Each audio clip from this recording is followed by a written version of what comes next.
부자 청년이 찾아왔습니다. 그리고 율법에 관련된 질문을 합니다. 내가 무슨 일을 하여야 영생을 얻을 수 있습니까?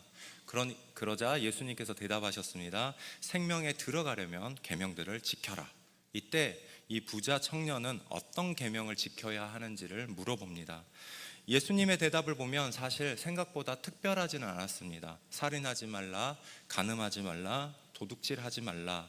하나님의 백성이라면 그냥 당연하게 지켜야 하는, 지극히 기본적으로 지켜야 하는 명령들이었습니다. 그러자 이 사람은 대답을 합니다. 내가 이것을 모두 지켰고 나에게 이거 말고도 혹시나 부족한 부분이 있다면 무엇인지 알기를 요구했습니다. 이에 예수님의 대답은 이렇습니다. 네가 가지고 있는 모든 소유를 다 팔아서 가난한 자들에게 주라. 그리하면 하늘의 보화가 내게 있으리라.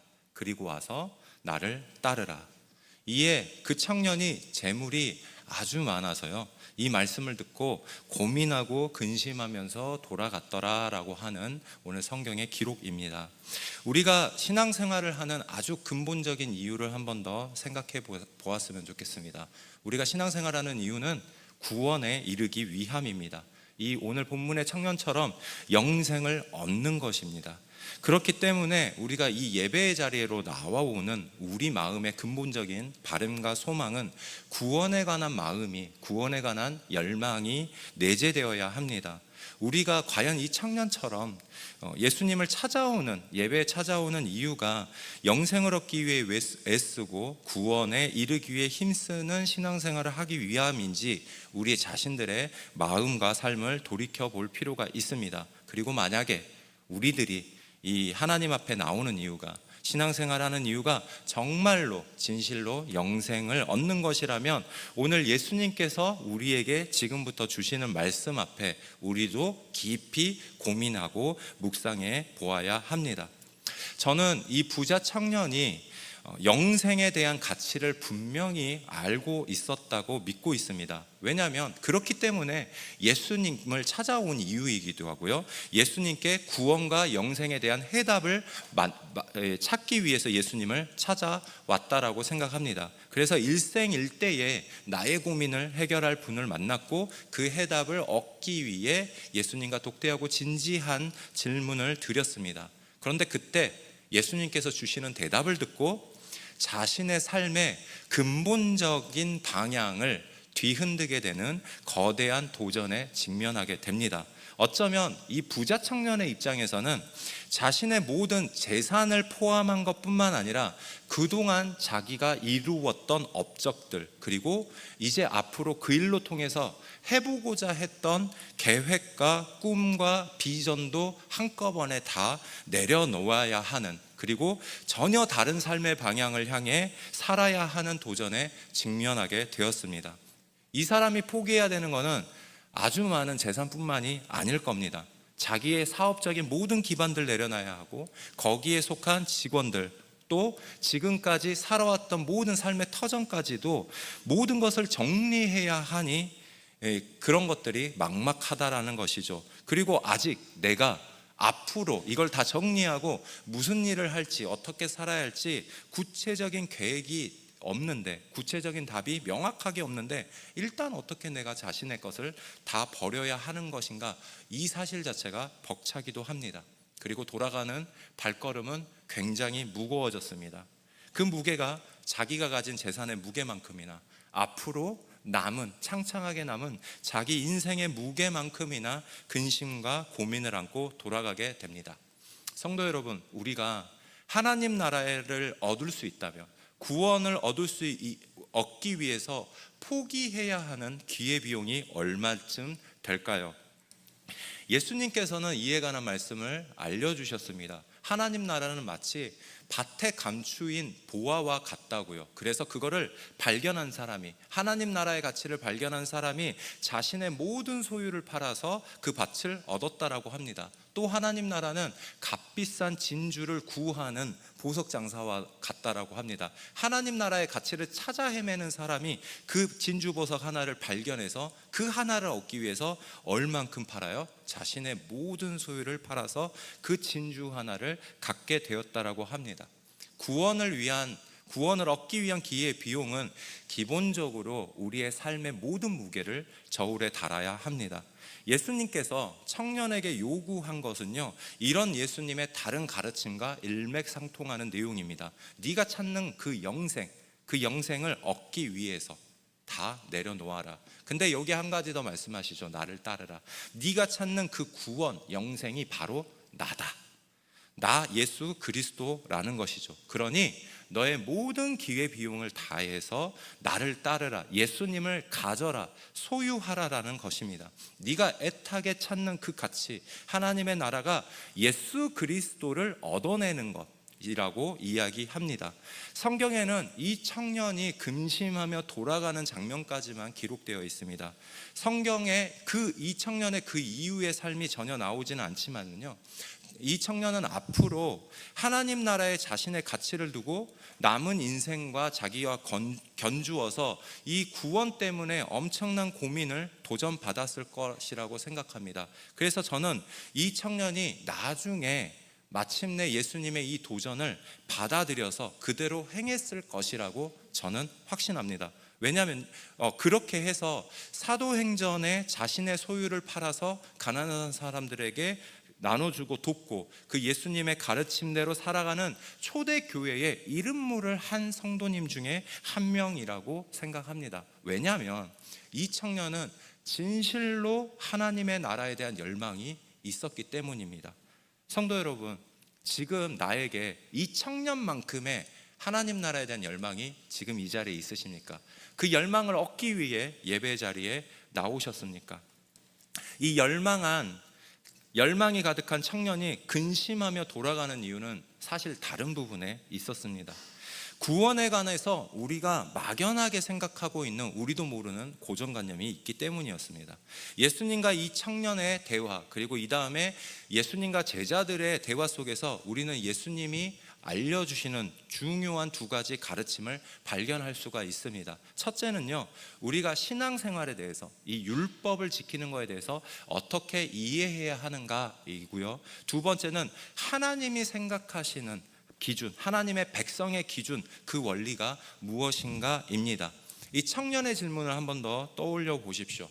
어떤 질문이었죠? 내가 어떻게 영생을 얻을 수 있겠습니까? 얻을 수 있느냐, 테이크할 수 있느냐라는 것이 질문이었습니다. 일반적으로 사람들은 어떻게 구원을 얻습니까? 라는 질문에 이렇게 생각합니다.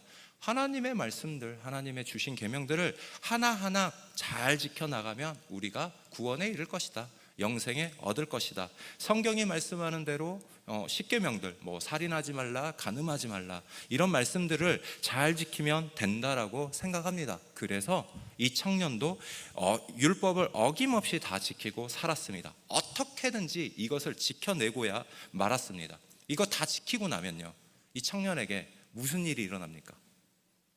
영생이 주어집니까? 바로 지키는 순간? 여러분 평생 동안 교회에서 봉사하고 헌신하셨습니다. 지금 이 순간 영생이 주어졌습니까? 여러분 삶에 하나님의 복된 어떤 변화가 당장 일어났습니까? 이 하나님의 영생이 다 지켜내는 그 타이밍에 바로 생겨납니까? 예수님께서 이 질문을 듣고 말씀하십니다. 너 그래? 다 지켰어? 그러면 너 재물 다 팔고 가난한 사람에게 주고 너는 나를 따라와, 이렇게 대답하셨습니다. 다 지켰다는데 상을 갖다가 주시기는커녕 더 내놓으라고 합니다. 네가 가진 거 다 내놔. 이게 무슨 뜻일까요? 성경을 보면 예수님께서 이 청년의 삶을 평가하셨거나 시크하게 이걸 재단하신 게 아닙니다. 뭐라고 되어 있냐면요, 그 청년을 사랑하사라고 되어 있습니다. 사랑하사, 사랑하는 마음이 가득 생겼다라는 거죠. 그 청년이 어떻게 열심히 신앙생활을 하는 걸 보고요, 야, 너 지금까지 이렇게까지 잘 지켰어? 이렇게까지 잘 지켜왔구나, 이렇게 살았구나, 야, 너무 기특하다. 그러면 이제부터는 거기서 다음 단계로 가보자, 한 번 더 성장해보자, 이전에 이렇게 살았던 삶보다 좀 더 나아가자. 그러니까 이번에는 다음 단계로 네 재물 한번 다 팔아서 가난한 사람에게 주고 넌 나를 따라와라. 이 부자 청년이 이 말을 듣고요, 근심하며 돌아갔습니다. 그러니까 하나님을 사랑하는 마음과 열망이 있음에도 불구하고 근심하며 돌아갔습니다. 왜? 근심이 가득할까요? 이 재물에 대한 고민도 있었겠지만요, 보다 근본적인 상황은 자기가 생각하고 있는 율법과 예수님께서 지금 가르쳐 주시는 율법적 관점이 다르거든요. 신앙 관점이 전혀 다르거든요. 일단 이해가 안 됩니다. 질문을 드렸는데 그 질문에 대한 답을 못 들은 것 같아요. 그러니까 생각하면 생각할수록 생각하게 되고 고민에 빠지게 되는 겁니다. 우리가 열심히 신앙생활하는 이유가 뭡니까? 주일 성수 잘하고 교회 봉사 잘하고 열심히 하고 헌금 열심히 하고 남들 다른 사람들 열심히 도와주고 이런 하나님의 일을 하는 이유가 무엇입니까? 내 영생을 얻기 위함입니다. 이렇게 하면 이상한 게 없어 보이죠. 근데 성도 여러분, 관점이 바뀌어야 됩니다. 이런 믿음의 끝은요, 무엇인가 되기 위한 신앙이 아니라요, 무엇인가를 얻기 위한 신앙입니다. 율법을 지킴으로써 내가 신앙생활을 함으로써 어떤 사람이 되어가는가가 중요한 게 아니고 내가 이렇게 살아서 마침내 내가 얻을 이익이 무엇인가가 중요한 것입니다. 내가 하나님 나라 가기 위해 교회 열심히 다니고 봉사 열심히 하는 게 잘못됐다라는 게 아닙니다. 이 청년처럼 네가 신앙생활을 이렇게 지키기 위해 하는 게 잘못됐다라는 게 아니고, 이것을 이렇게 살아서 내가 무엇을 얻을지에 대해서 생각하는 것, 그 마음이 중요하다라는, 잘못됐다라는 것이죠. 내가 천국에 가기 위해서 교회 열심히 다니고, 그리고 그런 모습에 대해서 예수님께서 요구하시는, 그런 태도에서 요구하시는 것은 이 다음 단계로 나아가자라는 겁니다.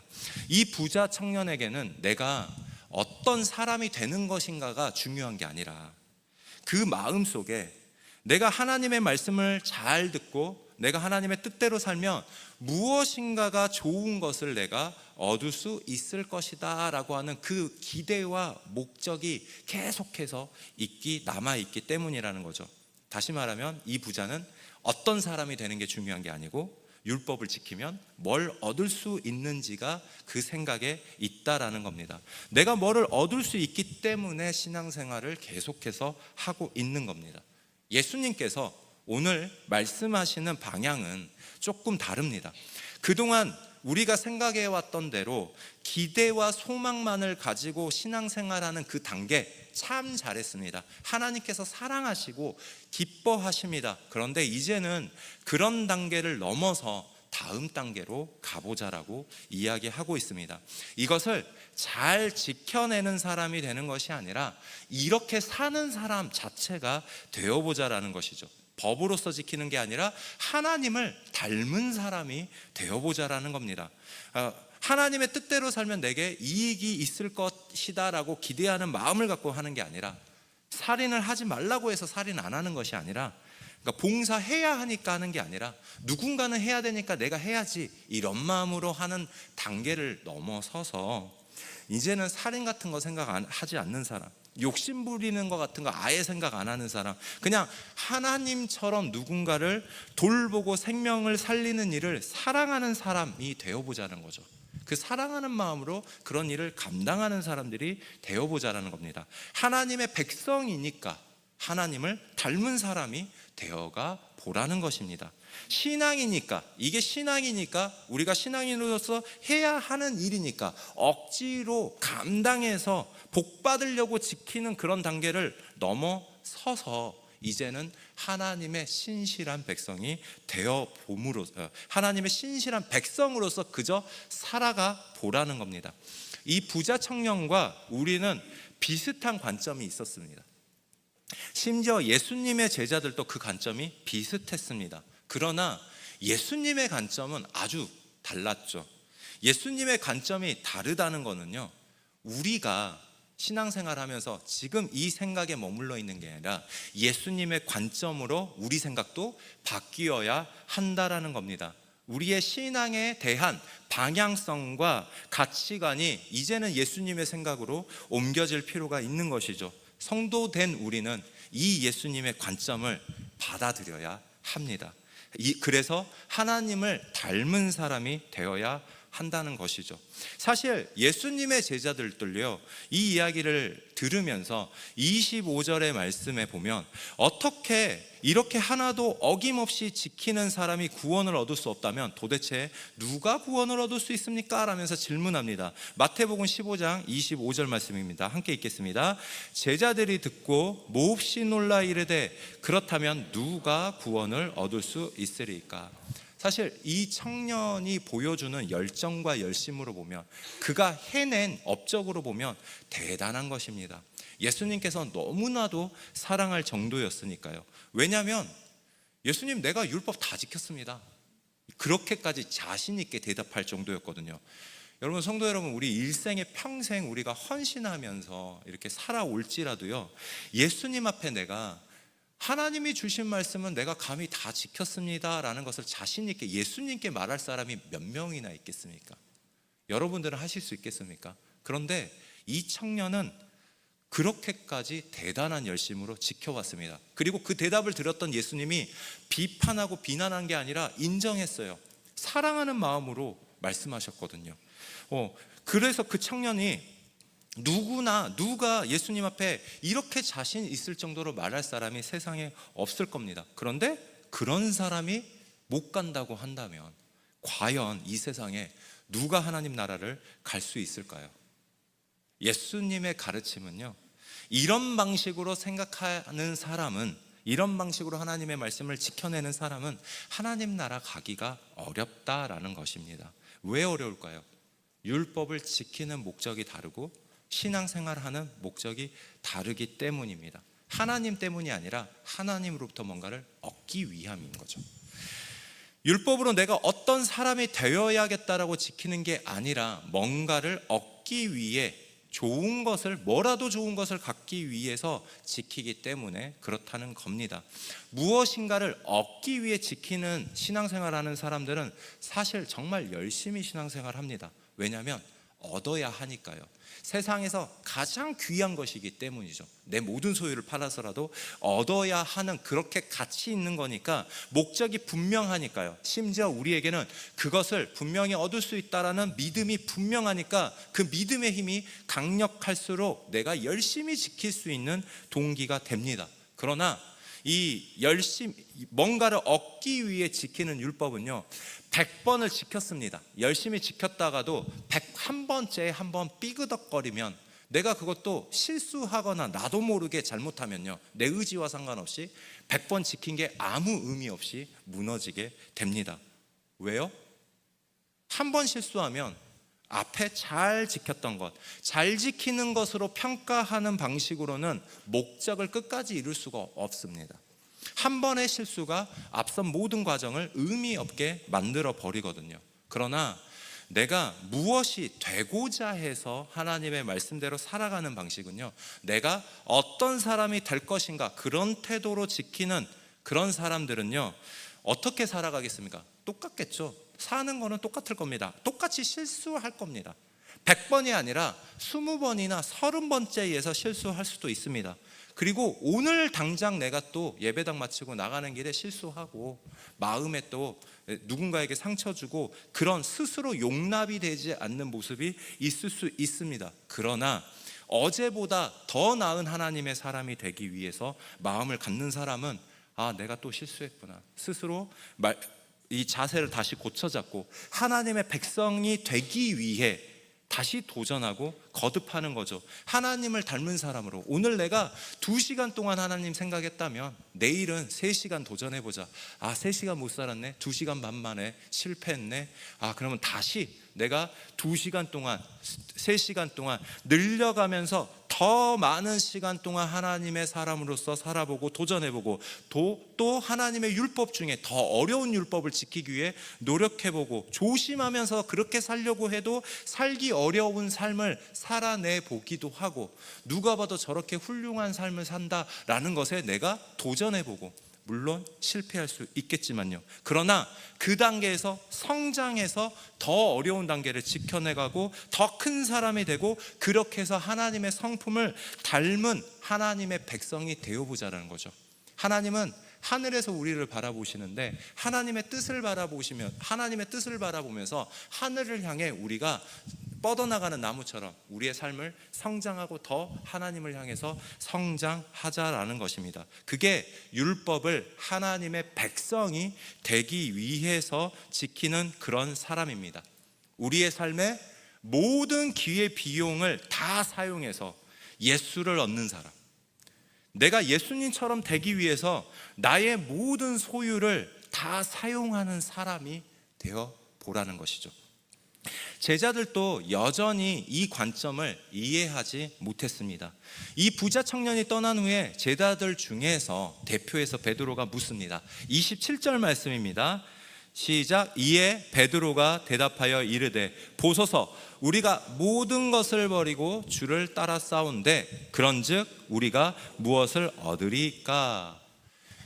제자들조차 부자 청년과 똑같은 질문을 하고 있습니다. 그래서 우리는 뭘 얻을 수 있습니까? 뭘 받을 수 있습니까? 성경을 보시면 예수님께서는 여기에 대해서 이 다음에 포도원 품꾼에 대한 비유를 들려주십니다. 포도원 주인이 새벽 6시에 인력시장에 나갑니다. 그래서 인력시장에 부지런하게 일을 열심히 하려고 온 사람들을 하나도 빠짐없이 다 데리고 가서 자기 밭에 데려갑니다. 그래서 오늘 하루 동안 일하면 일당 1데나리온을 약속하고 포도원에 데리고 갔습니다. 그리고 나서 좀 시간이 지나서 한 9시쯤 갔더니 일자리를 못 얻어서 그 시간에 이렇게 나온 사람이 또 있던 거예요. 못 구했어요? 그러면 우리 밭에 일할 게 많으니까 그냥 오세요. 당신들한테도 1데나리온을 줄게요. 그리고 데리고 갑니다. 낮 12시쯤 갔습니다. 그랬더니 인력시장에 그래도 사람이 있다라는 거죠. 그 시간에. 왜 그 사람은 거기에 있었을까요? 일자리를 못 얻었기 때문이죠. 몸의 이유든 능력이 부족하든 어떤 이유든 간에 그 시간에 일자리는 없지만 입에 풀칠하고 살아야 되기 때문에 거기에 나온 사람입니다. 그리고 포도원 주인은 그 사람들도 포도원에 데리고 갔습니다. 혹시나 몰라서 오후 5시에도 가봤는데 또 사람이 있다라는 거죠. 그 사람도 데리고 갔어요. 오후 5시에. 근데 일은 몇 시에 마쳤냐? 오후 6시에 마쳤습니다. 그리고 오후 6시에 늦게 온 사람부터 임금을 주기 시작을 해요. 5시에 온 사람한테 얼마를 줬냐? 1데나리온을 준 거예요. 그러면 새벽 6시부터 12시간을 일도 잘하고 열심히 한 사람은 머리에 무슨 생각을 하고 있겠습니까? 야, 1시간 일한 사람, 그리고 저 사람 몸 상태를 보니까 일도 못해. 저 사람이 1데나리온 줬네? 그러면 나한테는 12데나리온쯤 주지 않을까? 그 정도는 아니더라도 선한 주인이기 때문에, 착한 주인이라 좋은 주인으로 소문났기 때문에 나에게 보너스를 더 챙겨주지는 않을까? 최소한 그런 생각과 기대를 갖고 있습니다. 그런데 2시간 일한 사람도, 12시에 온 사람도, 1시간 일한 사람도 똑같이 1데나리온을 주는 겁니다. 그래서 12시간 일한 사람도 1데나리온을 받는 거죠. 근데 아무리 이걸 받아봤는데 생각해봐도 이상합니다. 왜냐하면 공평하지 않은 것 같아요. 그렇죠? 공평하지 않은 것 같죠? 왜일까요? 왜 공평하지 않은 것 같을까요? 왜냐하면 우리 머릿속에는요, 시간에 비례하고 일의 양에 비례해서 뭔가를 받아야 된다라고 하는 생각, 다시 말하면 세상적인 관점에 봤을 때는 이게 공평하지 않는 것처럼 보입니다. 그러나 이 포도원 주인의 관점, 하나님의 관점은 다릅니다. 세상적인 관점으로 하나님의 일을 내가 했습니다. 하나님의 일을 많이 했습니다. 하나님의 일에 대한 성과가 많았습니다. 그래서 하나님, 나에게 하나님의 하늘에서 주시는 상급이 필요합니다라고 보상을 요구하는 종들에게 내가 너에게 약속한 건 1데나리온이 아니냐, 내가 계약한 대로 주는 것인데 그게 왜 내가 잘못이냐라고 대답하고 계신다라는 거죠. 한번 잘 생각해 보십시오. 이 주인의 말이 맞습니까? 아니면 틀립니까? 맞습니다.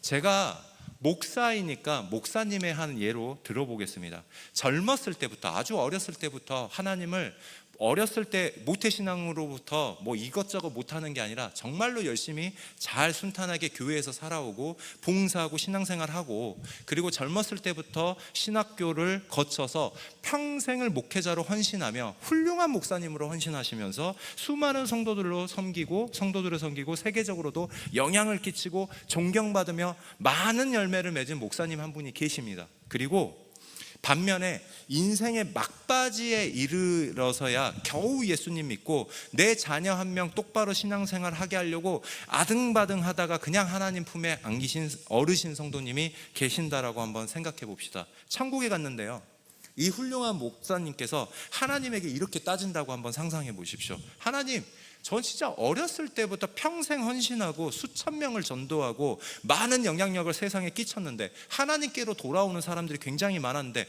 어떻게 저렇게 아등바등하고 말년에 저렇게 예수 믿고 천국에 온 아무것도 하지 않은, 하나님 나라에 위해서 아무것도 하지 않은 것처럼 보이는 저 성도님과 똑같은 천국을 주시면 어떻게 합니까? 이렇게 물어봤다라고 상상해 보십시오. 세상적인 관점, 세상적인 성과의 관점에서는 이 목사님의 말이 맞는 것처럼 보입니다. 하지만 하나님 나라의 관점에서는 전혀 그렇지 않습니다. 하나님께서는 그 훌륭한 목사님에게도 구원과 영생을 약속하셨고 늦게 믿은 성도님에게도 구원과 영생을 약속하셨습니다. 성과를 가지고 평가한다는 것은 지극히 우리들의 생각일 뿐입니다. 만약에 정말로 하나님께서 우리의 성과와 일의 양으로 구원을 판단하고 주시는 분이시라면 한번 생각해 보십시오. 성도 여러분, 만약에 하나님께서 성과를 하나님의 기준에서, 하나님의 시선으로 정해놓으셨다면 하나님의 기준을 정해놓으신 그 높고 엄격한 커트라인을 통과할 세상의 육체가 어디에 있겠습니까? 하나님이 원하시는 만큼 뚜렷한 성과를 내셨습니까? 전도를 몇 명이나 하셨습니까? 하나님께서 합격시켜 주실 만한 기도의 분량을 채우셨습니까? 이렇게 여쭈어 보는 것 자체가 민망할 정도로 우리는 하나님 앞에 부끄러운 인생들입니다. 그러나 비록 내 열매가 작게 보여도, 내가 남들보다 능력이 부족해 보여도 좌절하지 마십시오. 직분이 없다고, 혹은 내가 교회 다닌 지 얼마 되지 않았다고 위축될 필요도 없습니다. 우리의 신앙생활은 자격을 따내는 시험이 아닙니다. 우리의 신앙생활의 목적은 하나님을 닮아가는 그 과정을 누리는, 즐기는 그 자체입니다. 그래서 우리는 하나님은 우리의 성과를 판단하는 것이 아니라 우리의 마음을 감찰하신다는 거죠. 우리가 무슨 일을 해왔는가, 무슨 일을 해냈는가가 아니라 그 일을 어떤 마음으로 했느냐를 살펴보신다라는 것입니다. 사람들은 그거를 살펴볼 수가 없어요. 사람의 마음을 어떻게 우리가 알 수 있겠습니까? 그 마음의 의중을 알 수가 없습니다. 그러나 하나님으로서는 하실 수가 있습니다. 그래서 하나님의 나라가 먼저 된 자가 나중되고 나중된 자가 먼저 될 수 있는 것입니다. 26절 말씀입니다. 예수께서 그들을 보시며 이르시되 사람으로는 할 수 없으나 하나님으로서는 다 하실 수 있느니라. 아멘. 하나님은요, 갈대가 상했다고 버리시는 분이 아니십니다. 등불이 꺼져간다고 불을 꺼버리는 하나님이 아닙니다. 야, 너의 인생이 이제 효용이 다했어. 너는 이제 일을 못할 것 같아. 기름이 다 소진됐잖아. 에너지가 없잖아. 그래서 등불을 버리는 분이 아니라는 것이죠. 가치가 없어 보인다고 버리시는 하나님이 아닙니다. 오히려 잃은 양 하나를 중요하게 생각하시는 분입니다. 하나님이 만약에 결과를 중요하게 생각하는 분이셨다면 우리는 구원의 가능성이 없어집니다. 오히려 하나님께서 그런 시간과 양의 비례해서 상을 주시는 분이 아니라 성과에 비례해서 주시는 분이 아니신 것에 대해서 우리는 감사해야 합니다. 성도 여러분, 우리가 지금 믿고 배우는 하나님의 나라가 어떤 나라입니까? 성경에서 말씀해 주시는 하나님의 나라가 어떤 모습입니까? 하나님 나라가 누구는 이렇게 합격, 불합격을 결정하면서 가차없이 탈락시키는 이런 모습입니까? 아니면 먼저 된 자가 나중되고 나중된 자가 먼저 되는 나라입니까? 율법적으로 뛰어난 사람들이 들어가는 나라입니까? 아니면 율법적으로 거리가 먼 세리와 창기가 먼저 가서 기다리는 곳입니까? 네, 맞습니다. 먼저 된 자가 나중되고 나중된 자가 먼저 되는 곳이죠. 하나님 나라는 우리 시선에 저 사람들은 하나님 나라와 멀고 맞지 않다라고 생각하는 그런 세리와 창기들이 먼저 가서 기다리는 곳입니다. 사랑하는 성도 여러분께 권면드립니다. 우리의 신앙생활의 목적은요, 이 땅에서 하나님의 복을 받아서 잘 먹고 잘 사는 것이 목적이 아니죠. 우리의 고향이자 우리의 본향인 아버지 하나님이 계신 하나님 나라로 가는 것입니다. 그래서 이 땅에서 누리는 것은 우리가 본향으로 하나님 나라로 가기 위한 과정에 있는 것이지, 이 땅에서 복을 누리는 것 자체가 우리의 삶의 목적이 아님을 우리는 잘 이해하고 있습니다. 그래서 믿음의 성도들은 하나님의 나라의 가치를 이 땅에서 실현하며 하나님의 뜻을 드러내는 사람들입니다. 그래서 이 땅의 많은 성도님들이 하나님의 나라에 대한 열망과 비전을 가지고 하나님의 뜻을 각자의 자리에서 이뤄내기 위해서 무던히 열심히 노력하고 그동안 사역하셨습니다. 정말 열심히 하나님의 일들을 하시고 감당하셨습니다. 그래서 각자의 자리에서 일을 하다 보니, 또 하는 일이 다르다 보니, 맡은 부서가 다르다 보니, 과연 천국에서는 누가 조금 더 가치 있는 자인가, 누가 천국에서 큰 자인가, 아니면 누가 좀 더 효율적으로 하나님의 일을 하는가, 누가 더 성과를 많이 내었는가, 마치 달란트 비유에서처럼요, 좀 더 큰 달란트, 좀 더 많이 받는 달란트를 부여받은 사람은 누구인가? 하나님께서는 어떤 사람들을 더 인정하실까? 하나님은 어떤 사역을 감당하고 어떤 일을 하는 사람들을 더 좋아하실까? 이런 신앙적인 관심과 고민과 질문을 낳게 되었습니다. 이 부분은요, 우리뿐만 아니라 예수님의 제자들마저도 도대체 우리 중에 누가 큰 자인가에 대한 주제로 열띤 토론을 하게 되었고요, 예수님께 청탁 비슷한 요구까지도 하는 일이 있었습니다. 사실 우리는 그런 일에 궁금하고 관심이 많아집니다. 하나님의 일을 잘 하자라고 하는 이 말을 생각해 보면요, 우리 생각은 이걸 생각하다 보면 이런 식으로 발전합니다. 하나님의 일을 잘 하려다 보니 효율적으로 했으면 좋겠다, 효과적으로 했으면 좋겠다라는 생각이 우리 본능 밑에 깔리게 됩니다. 내 삶에서 내가 시간을 조금만 들여도, 조금만 일해도, 내 노력과 내 마음을 조금만 투자해도 하나님께서 만족할 만한 성과가 있으면 하나님이 정말 만족할지도 모른다는 기대감이 우리의 신앙생활에 존재하는 것이죠. 그 마음이 우리의 헌신에 대한, 시간의 부족함에 대한 생각을 그런 방식으로 투영되기도 합니다. 하지만 조금만 더 생각해 봅시다. 우리의 모든 것을 다해 하나님의 뜻대로 살아내기 위한 노력을 우리는 해야 합니다. 하나님의 뜻, 하나님의 일, 하나님의 생각하는 기준은요, 하나님께서 생각하시는 기준은 성과가 아닙니다. 시간의 양, 일의 양이 아닙니다. 하나님의 그 마음이, 그의 마음속에 그 동기가 하나님을 닮기 위해서, 하나님처럼 되기 위해서 하나님의 마음과 같이 하나님의 뜻대로 하나님의 의도에 맞게 일치하게 일을 했는가입니다. 사역의 성과와 결과가 아니라 하나님의 마음과 의도를 드러내기 위해 했느냐라는 것이죠. 사랑하는 성도 여러분, 다시 한번 여러분들께 권면합니다. 나는 이 자리에 예배를 드리러 올 때 지금 무엇을 얻기 위해 이 자리에 앉아 있는가? 아니면 신실한 하나님의 백성이 되기 위해 몸부림치고 있는가? 나의 모든 삶을 다해서 지금 이루어내기 위해 고민하는가라는 것을 생각하고 고민하셨으면 좋겠습니다. 그리고 이제 예배를 마치고 집에 돌아가는 여러분들의 발걸음이 오늘 본문의 부자 청년처럼 깊고 거룩한 근심으로 가득 차셔서 돌아가시기를 원합니다. 아멘이십니까? 하나님의 마음을 갖기를 묵상하며 우리 함께 찬양하고 기도하겠습니다. 하나님의 뜻과 의도를 알고 동참하는 성도가 되기를 원하는 마음으로 찬양하고 기도하겠습니다.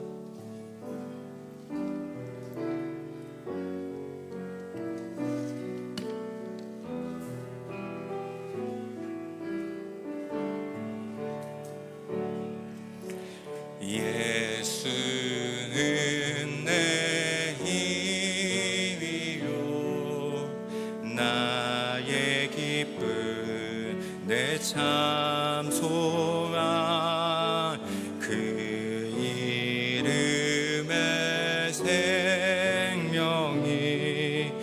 내 삶의 내가 사나 죽으나 그 이름을 위하여 내가 사나 죽으나 그 이름을 위하여